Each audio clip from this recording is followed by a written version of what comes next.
Industry plants are dumb. And I'm not talking about the actual artists themselves. I'm talking about the people that continue to push a misconceived label years after its peak. Boist! You might be saying, what do you mean by that? Well, if you're pretty active in online music discussion, I'm sure you've heard of the term industry plant. It's a demeaning term used to describe an artist that became popular through industry connections and not their hard work. Now, on the surface, that seems like a fine term to use. If an artist isn't putting in the work like everybody else, why should they be getting the same praise as artists such as Kanye or Tyler, the Creator? It's because the way people use the word nowadays is nowhere even remotely close to what it actually used to mean. Let's rewind the clock real quick.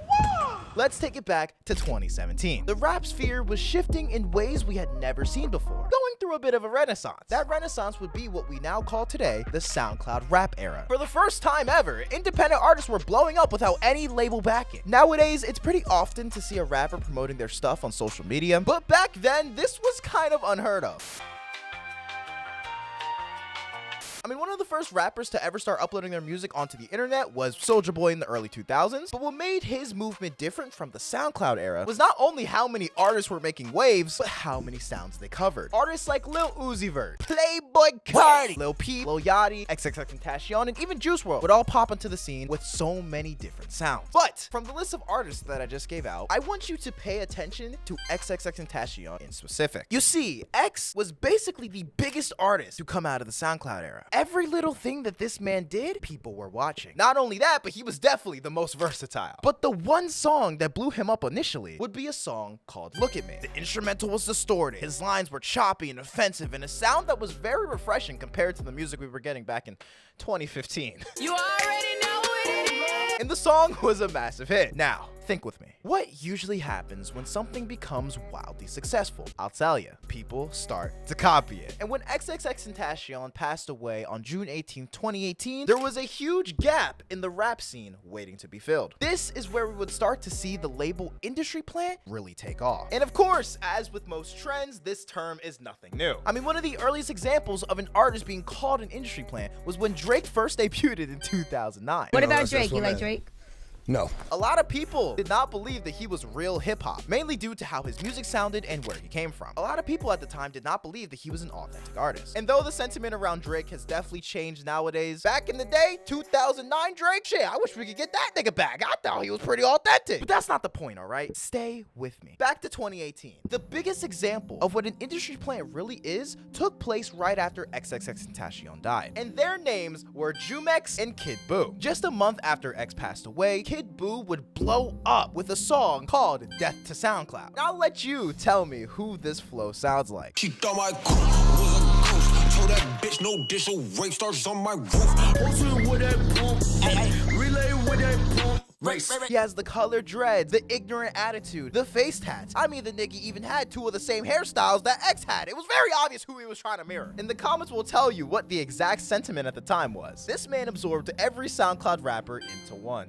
And throughout his 15 minutes of fame, he would run with the narrative that he was actually cloned and escaped from some facility. Don't fucking ask me, man. The clout era was wild. But my point is, everything about this man's rise was clearly not authentic. Remember that, okay? The second example that I have for you is an artist named Jumex. He released a song on February 14, 2019 called Loner. And once again, I will let you tell me who he sounds like. You could be sad, 'cause baby I'm a loner. Shit, close enough. Welcome back, Lil Peep. Again, the colored hair, the face tats, the emo boy aesthetic. Like, who the fuck does this nigga think he is? But once again, let's take a look back at the definition I gave earlier. It's a demeaning term used to describe an artist that became popular through industry connections and not their hard work. Is that not what these two artists are? Like, how did you get an I Love McConan feature on your second song ever? And what a lot of these artists did at the time was get signed by a label, have the label create their persona for them, have the label delete their entire discography,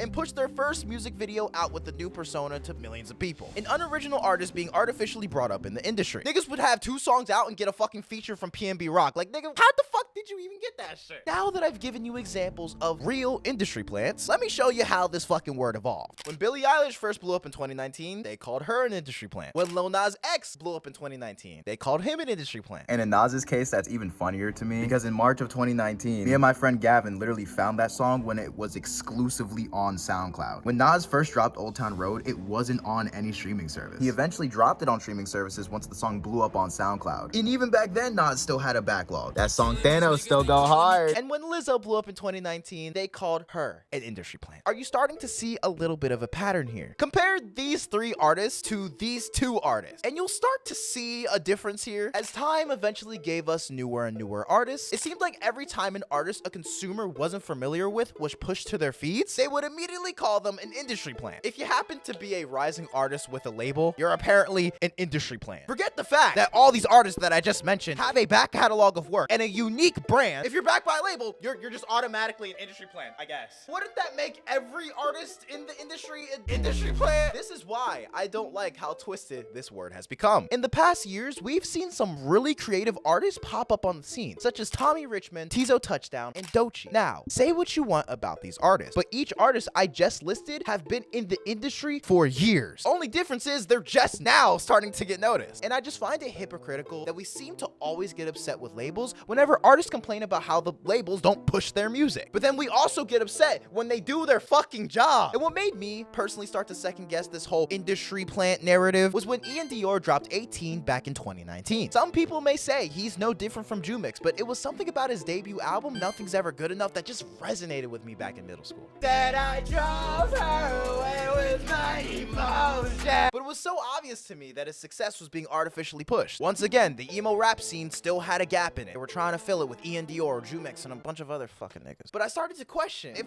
the music is good, is the label backing that bad? Why does this industry plant label matter so much? The reason it matters to some people is because most of the time when people hear the word industry plant, they believe that, oh, they're just pushing out garbage just like Kid Buu and Jumix. And people want to try and prevent that from happening ever again. People believe that industry plants end up taking opportunities from genuinely great artists that deserve it. But we're clearly doing a horrible job because the most recent example of that was fucking Ice Spice. Think you this shit, bitch? You're not even the fuck. While I obviously don't want great artists to have opportunities taken away from them, I am a firm believer that legitimate talent will always shine through no matter what garbage is pushed out into the industry. If you make good music, you will have longevity. You see how Ice Spice's artificial success is starting to wear out? And now we're starting to see those genuine artists that they want to be pushed out more be seen, like Tizo Touchdown and doechii. But regardless of their creativity, people are still shitting on them. No government mandated Tizo Touchdown verse on the album. Thank God. DDE definitely sent him that check. Ain't no way. Kai was paid to watch that if it isn't obvious already. Why would it hypothetically be a bad thing if Kai was paid to react to doechii? Regardless of if his reactions are fake or not, the music is good and the label is doing their job. Just because you don't like the music doesn't mean that the machine is manufacturing bullshit. It's literally just marketing. And I absolutely love to see that the labels are focusing on star power again. Let me say that again, star power.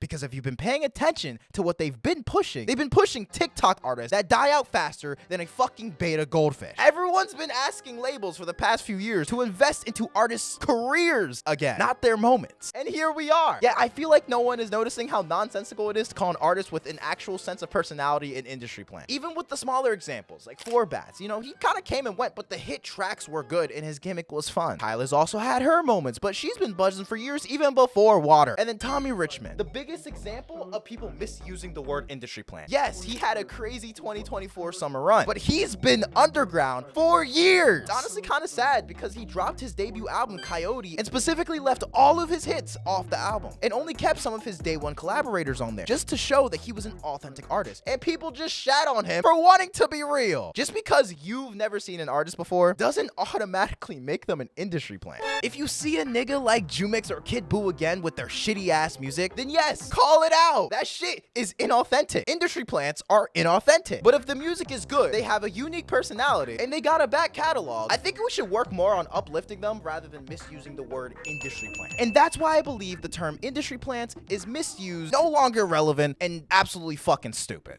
And before this video ends, I'd like to give a thanks to all of our recent channel members: Shorty, Risklow, Intelligent, LaFlame, Mr. Resident Fox, Kaz, Baywe876, and XYZ. Your support means everything. And if any of you are interested in supporting the channel further, you can click the join button next to my name and become a member today. All right, just needed to rant about that real quick. Hope I got my message across smoothly. I guess because millions of people see my videos and they're recommended, I am now a YouTube industry plant. More videos coming soon.